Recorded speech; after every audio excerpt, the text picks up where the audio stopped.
Hey, hey, I'm at the beach and it's really nice day.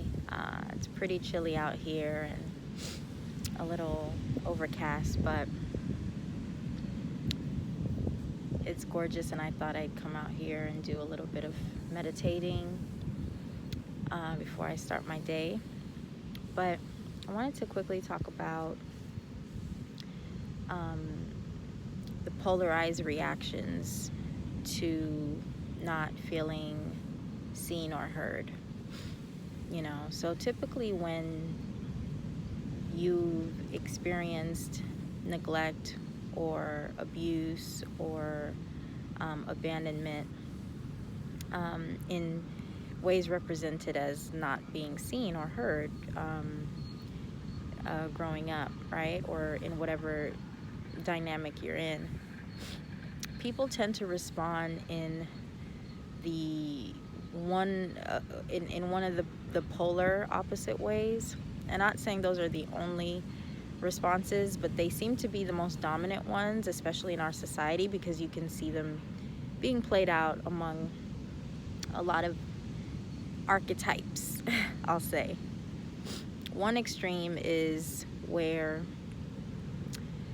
you embody sort of this very egocentric, arrogant, bully-like, aggressive, hostile aspect, and demeanor, where you sort of want to get, you're operating in that anger of not being seen or heard, so you want people to feel you want people to feel what they did to you. So you counter that by being really harsh with people and making sure that you're seen or heard by any means necessary. That's one reaction. But you're not really being present. The problem with that is obviously you're detached from your emotions, and you're not you're intentionally hurting other people, obviously, and in turn will continue to harm yourself. You don't really get the results you're looking for with that method either. Not truly, at least not happiness. And those people tend to push people away and live very secluded lives until they become self-aware and heal, right? These would be what society calls a lot of our narcissists. And then the other extreme end of it would be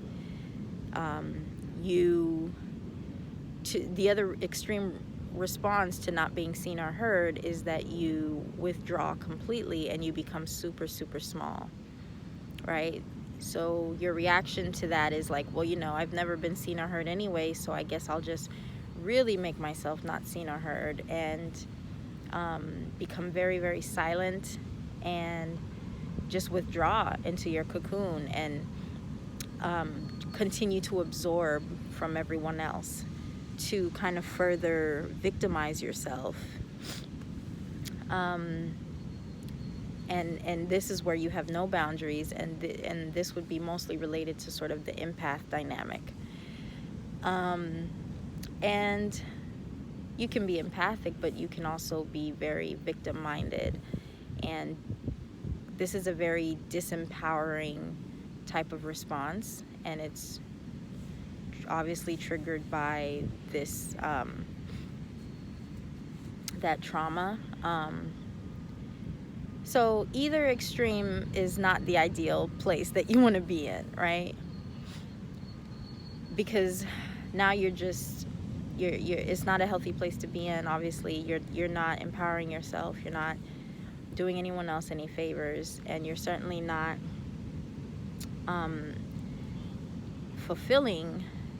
living a fulfilling lifestyle. So this is where depression a lot of times lives. It can live in either extreme, but I think generally neither of these places are secure, right? And I think this is what insecure attachment and even avoidant is correlates with. And I think that both extremes, both poles, polarities, right, need to center themselves and find that middle ground where we are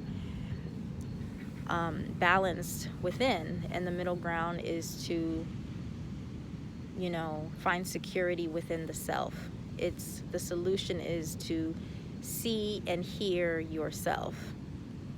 Spend time, take time healing, and that healing has to do with seeing and hearing yourself, is getting in tune and in touch with yourself, so that now you're validating yourself and you're honoring yourself and you're finding worth in what you have to say and what you think and how you feel, whether or not anyone else acknowledges that. And so this is where the self-love work comes in. You're disconnecting from other people's opinions of you, or understanding at least that that is not where your worth and value lies, So becoming secure within the self, knowing that you have the power to center yourself no matter what the circumstances look like.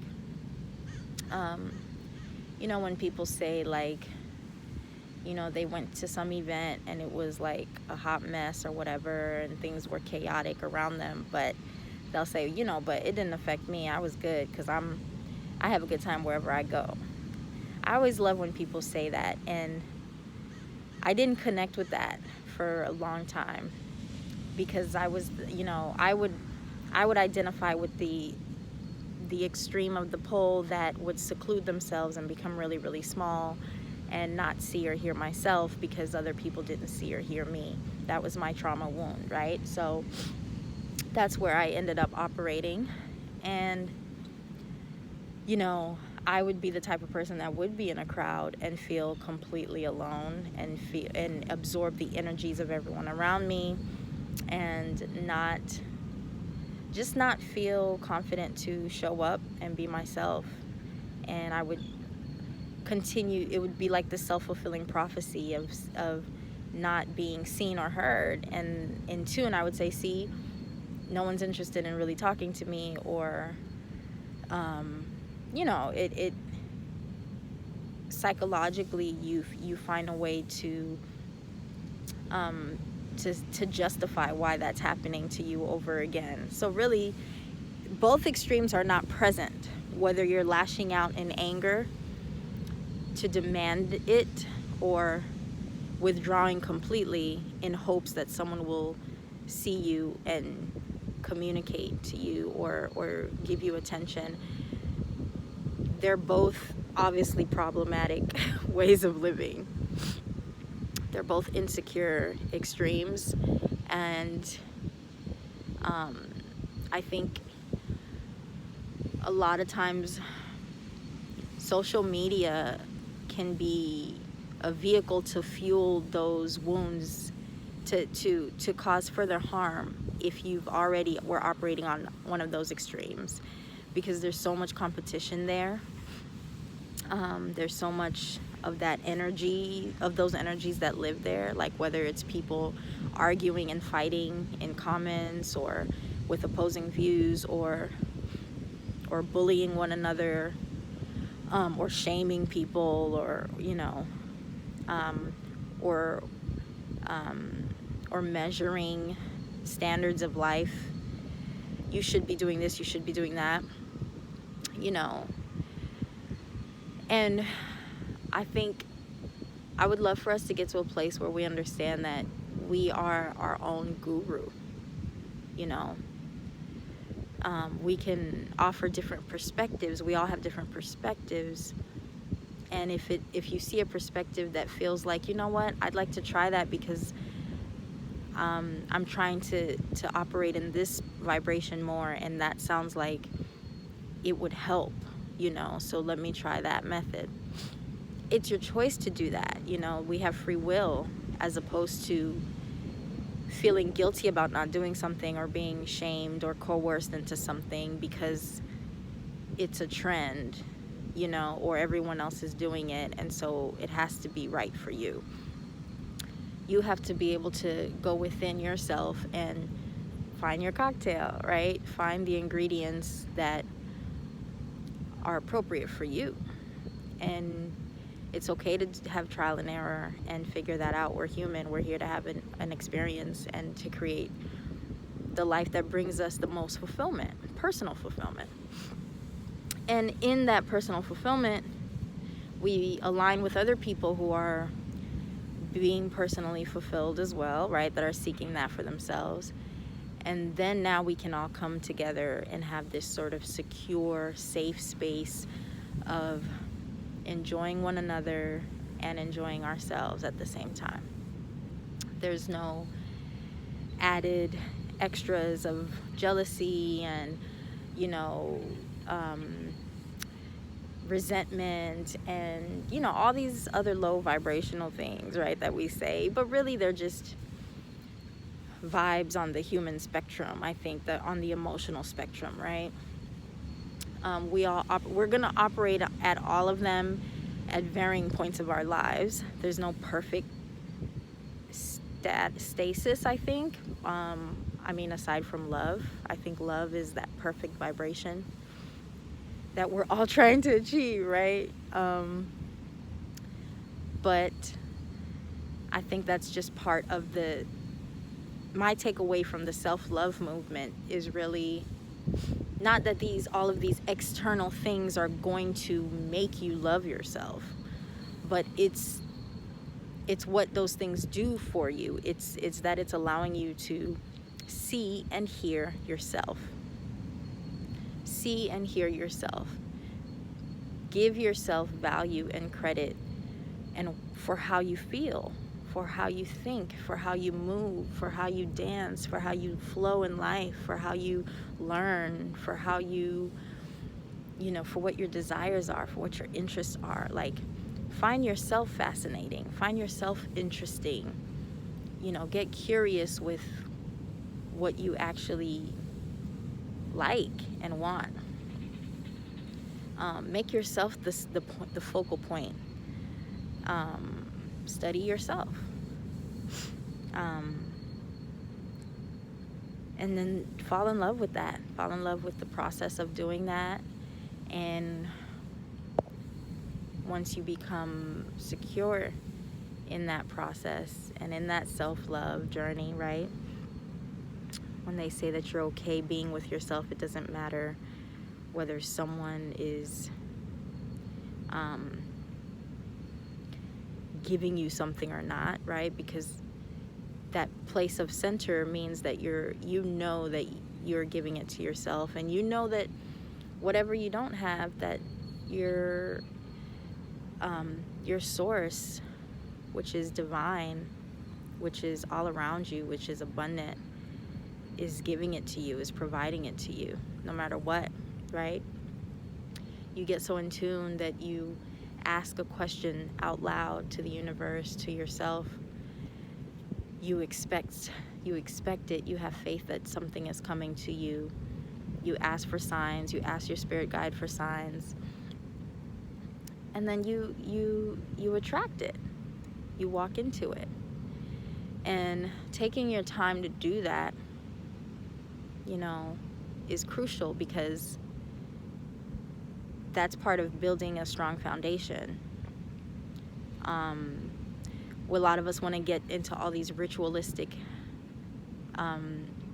practices and things, and they're great, but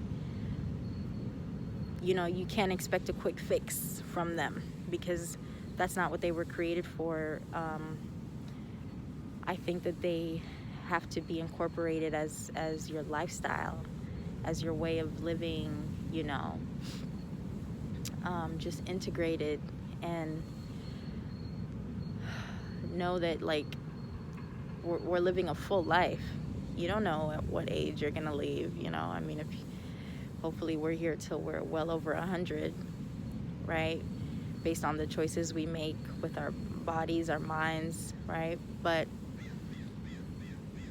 we have a span of life to live, and so there's no rush. so that we can stay excited, stay ever evolving and wanting to grow and learn. So be patient with yourself. And I'm speaking to myself as well as I'm saying this. These are the things that I've been learning for myself and writing down and processing as I shift from that seeking validation because I wasn't seen or heard to giving it to myself and receiving it from literally everywhere around me, right? As I'm sitting here on the beach watching the waves, and everything is perspective, I can interpret this as like I am currently being seen and heard by Mother Earth right now, right? I can say whatever I want to the ocean and hear it communicate back to me.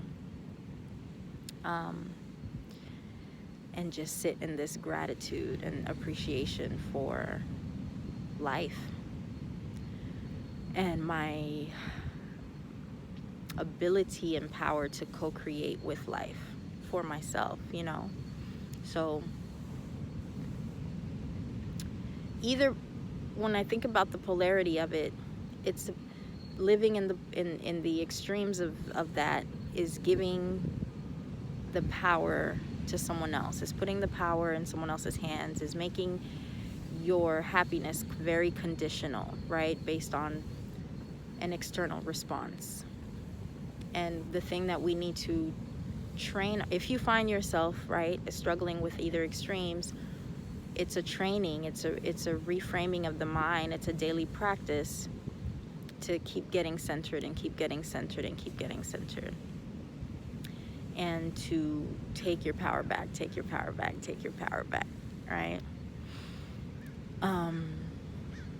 Till we get to that point where we're not being triggered by other people anymore, you know? Because we've resolved these things within ourselves, we've made peace with them, we've forgiven them, and we've shifted our perspective. And once you do that, you will see how the irony, right? How people, places, things, whatever you desire is actually gonna start to attract itself to you. Just be aware of that. Just observe. Try it and observe. Try it and observe. Try it and observe. And there's no need to rush it, because the old vibration you had has been building over time, like throughout your whole lifespan up until this point, right? If you're just starting this work, or if you've been doing it for the past year or whatever, just keep building that momentum. It needs momentum so that it can become your new foundation. You know, foundations aren't built overnight. And I think that a lot of people get frustrated when they go into something and put all their energy into it at the beginning. And, you know, being the creatures that we are, we want really quick results. And sometimes that happens, but it doesn't last, right? Because it didn't gain enough momentum. And I can say that an experience I had was I went off to do some traveling and wanted to start on this digital nomad journey, and I did, and it was beautiful. But I went in so fast, and I didn't really prepare for the long haul of it. And so I kind of ran out of energy, I ran out of money, I ran out of, you know, perspective even. And I found that I was doing it because I thought that putting these things in place, these conditions in place around me, would produce this sense of happiness and validation that I was looking for, and fulfillment, personal fulfillment. It was fulfilling, it did make me happy, but it didn't last. It quickly shifted because I hadn't, you know, developed enough momentum to truly live in that new reality. That reality felt foreign to me, that I could do that, that I could just travel and go live anywhere I wanted and do all my work, you know, online, and, you know, be completely independent in that way. Obviously, that's the vision that I have, and I know that I can walk in that, but I wasn't taking it one day at a time, and I wasn't allowing myself to be happy anyway, even if the conditions weren't set up that way. To just know that I was already worthy, whether or not things didn't pan out exactly how I thought it would, you know. It's a process. It's a process.